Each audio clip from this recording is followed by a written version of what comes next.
because White's remaining rooks, and this is going to happen. White's rooks will not be coordinated. White's pawn structure is in ruins. The black queen and black bishop looks too active here for White to ever hope for equality, let alone an advantage. Well, very bad piece play for White, apart from the fact that the queen and the pawn versus 2 rooks is just fine, especially when there is no activity. Queen e2 on the board, I mean attacking the rook and the b2 pawn. How can you hold on? Black's position is simply overwhelming. Yeah, I don't think you can hold on. He went for an imbalance here, Abdusattorov. He had to try something, hence the queen for 2 rook decision. But Black simply coming in. And this one could be over any minute. Gukesh too good. Yeah, the white rook had to run away. If it had gone to b3, it would have been trapped immediately. So rook to d7, hunting for counterplay. Just take some b2, I believe. Attacking the rook. It's extra material. Go for it, and he does.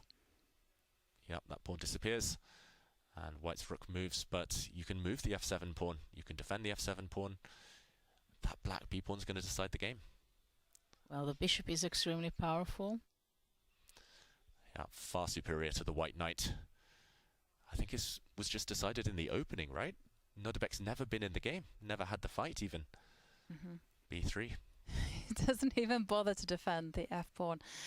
I mean, what can you suggest for Nodirbek except for grab that pawn and hope for the best? Well, I believe queen c3 is going to be on the board, or queen c2 first, and after rook d7, then queen c3, and the pawn will be pushed. Yep, Gukesh again feeling confident, gets up to check how many moves have been made. Nodirbek, either he goes extremely passive to stop the b-pawn, where he'll be beaten slowly but surely, or he goes active, as you say, Judith, tries to go for the black king with the 2 rooks on the 7th rank, but that's easily defended. That's easily rebuffed. I think he's going to go, okay, he just slides across. b2. Rook b7. He's holding up temporarily. How does black break through? Okay, lining up against the white e2 pawn. And the worst thing is that, of course, White's in a must-win situation in all this. So you can't just simply bail out with rook f2, queen d1. There you go. Gukesh repeating the position. Yes, because a draw is as good as a loss for Nodirbek. Yeah, nothing to do. You're pretty much tied up here. You're bound hand and foot. You cannot move. The black b pawn too strong. I think he'll bail out. Rook f2. And we'll see that handshake.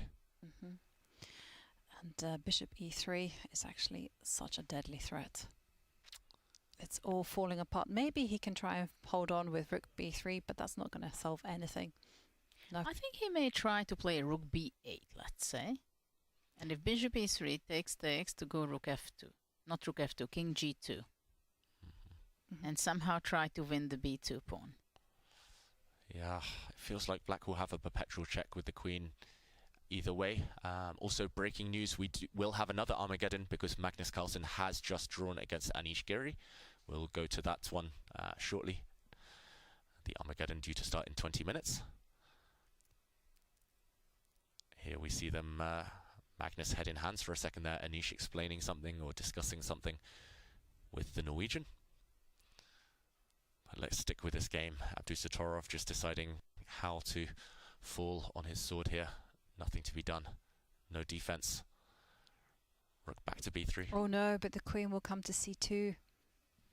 Well, it's just a repetition, right? Queen c2, rook b7, going back. Queen e2, and they're starting to repeat the position. There we see Gukesh is called the arbiter. He's about to play the move queen e2. That will be the 3rd time that position's repeated. And handshake, it is a draw. Gukesh takes the points. Oh, walking away with 1.5 points, whereas Nodirbek gets just 1 point. What is happening here? Just clarifying the result. This individual game was a draw, but of course a draw suits black in the Armageddon. And here we see, yeah, Gukesh after that really exemplary display